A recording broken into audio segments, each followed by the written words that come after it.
Minsan dito sa DWIZ building. Stasyon Boulevard. Stasyon ko yun. Buti na lang, malaya ko. Ano yung guard? Brother kong Mike, importante lang, ano yun lang kita. Kailan? Sa mga binanggit niyo, sundan ko yung kay Kong Mike, nandun na yung highway. Nung tinanong ni Kong Mike, may natanggap ba? Ilan ang nag-deliver kay Martin Romualdez? Halos kayo nagtaas ng kamay. Buuin na natin. Nagka-agree ba tayo na halos karamihan sa ating nasa legislative branch nakatanggap? Meaning to say, mga congressman at ibang mga senador nakatanggap, hindi. Hindi ko marinig. May natanggap o wala? Para sa statement nyo, meron. Sa executive branch, may nakatanggap, wala? Meron. Sa judiciary, may nakatanggap, wala. Wala kayong binanggit. Sa statement nyo, ba pinapagyung kayo na may nag-deliver kayo sa judiciary? Wala. Okay? Sa COMELEC, nabanggit nyo, kanina nakikinig ako, may naka-deliver. Sa media, may naka-deliver. Isang napakahalagang tanong, may nakatanggap pa sa ating mga kapulisan at kasundaluhan. PNP and AFP. Please, bisayin yung affidavit at saka doon sa mga bagong dumating. May nakatanggap pa sa PNP at AFP. Kasi may i-establish tayo rito eh. Kailangan may direksyon tayo pagkatapos nito. Naawa na rin kami sa inyo. May nakatanggap pa. Baumanin po ninyo, hindi mo na kami magsasalita tungkol sa PNP o AFP. Napaka-sensitive po yan naman tayo. Baumanin po. Maraming salamat, Atty. Uli. So salamat. So na-establish lang natin na yung mga nakatanggap. So nagkakaisa tayo na nakatanggap. So, Isang media na pangalanan na. So, sige. hindi mo na sila magsasalita. So salamat, Atty. Thank you. O, next. Sarge. Tapusin mo yun sa kanya sa akin. Delivery. Ilang beses ka? Sa bahay po ni kung dating speaker po, sa Papito, isang beses po. Then sa 40 po, tatlong beses po. Then halos araw-araw po yung location namin dyan. Then sa sa town house at sa Aguado po, lagi-lagi po yung time na nakaupo po si boss ako kayo. Next. Ako po, isang beses lang po sir sa bahay ng Martin Romualdez sa Porto Makinli. Pero sa delivery, Talagang gusto po namin sir yung delivery mo. kung kanina yan. Yes sir. Thank you. Ako po sir sa bahay po ni dating speaker. Sa bahay niyo po sa number 14, Nara. Siguro nakawalong beses ako mag-deliver ng sugo.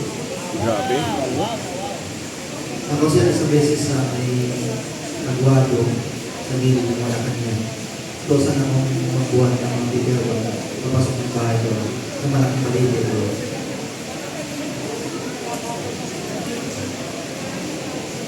Ako sir sa lahat siguro yung para sa right deliveries. Grabe. 1313. Sige, go ahead. Sa akin naman sir, hindi ko mabilang si marami. Kasi noong 2022, kami na yung security ni Boss dyan sa Marines, dito lang kami. May dalawang PHP. So kami yung mga team members simula 2022 September hanggang December. Yun na lang yung routine namin sir. Okay.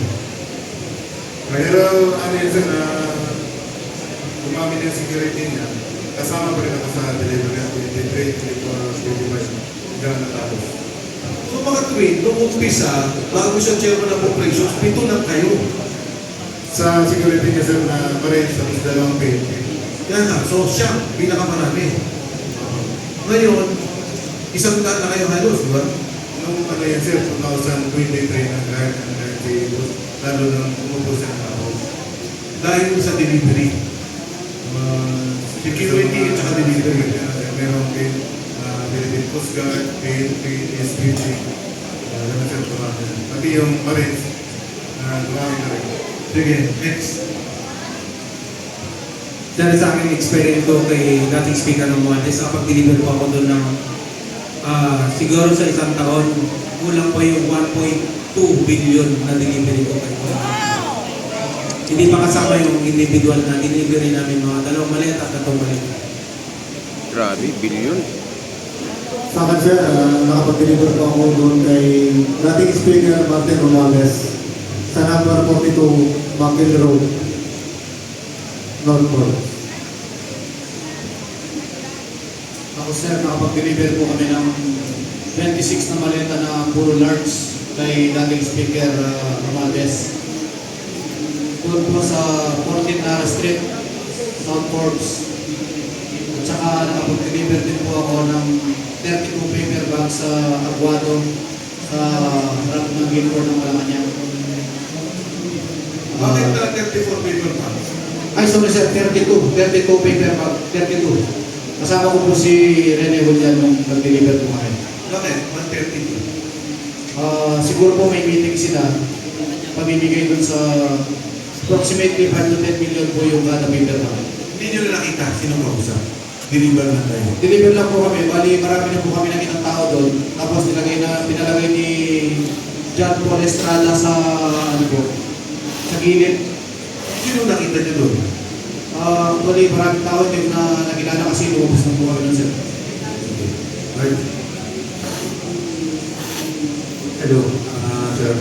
Ulitin ko lang po yung nasabi na kasi ni Walter Manalansan yung actually yung isang ban kami, 2 ban noon nagpag-deliver kay dating speaker Martin Romualdez. 12 sa akin, sa kanya 14, kaya 26. At kasama ko rin po siya sa pag-deliver ng 32 paper bag dun sa Aguado. Yun din po ang, kasi lagi kami magkasama. Sila po. Sige sir, go ahead. Ako sir, mga 10 beses sir sa bahay ni former speaker Romales. 10 beses. Sir, sa span po ng pagtatrabaho ko po ay sabi ko po. Isang address lang o yung iba-iba? 42 sa 14 sir. Right, sir. Sir, sa akin naman po, dalawang gusto ko yung kay former speaker sir sa number 14 Nara Street sa South Pole sir. Hindi po nalilito po doon sir ay nasa 30 na maletas. Kasi po doon sir ay puro large. And yung sumunod po doon sir, yung sumunod po deliver, nasa 50 po yun sir na nasa 50 po yun sir. 30 saan yung deliver? Doon po yun sir sa number 14 Nara Street sir sa South Pole. Thank you. Magandang hapon po sa inyong mga matanong po, sir. Isa rin po akong kasama nag-deliver ng mga basura kay dating speaker na Martin Romualdez. Sa akin po sir, 3 beses. At ang bawat delivery, hindi bumabak sa 5 malita. Balikan ko lang, no? Yung maleta na binabanggit natin, mga 50 million naman yun. Lahat po yun, sir. May medium, small, medium, large. Hindi, kunyari, katulad ng deliver, 30. Pwede ba natin sabihin, 50 million bawat isa, average, ang laman? Tama ba? 50 million? Yung sir, medium. Kaya nga, pero may large kamo. So, gawin na natin 50 million. Ang isang delivery, 1 billion. Tama? Yes, sir. Yung sa'yo, 30, isang delivery, 1.2 to 1.5 billion. Isang delivery. Galing yun sa Horizon o sa Bali Verde? Horizon, sir. Horizon. Pero unang galing yun sa Bali Verde. Yes, sir. Yes, sir. From Baliberte, kadalan sa Horizon, and then Art? Nagsalong namin ko rin sir.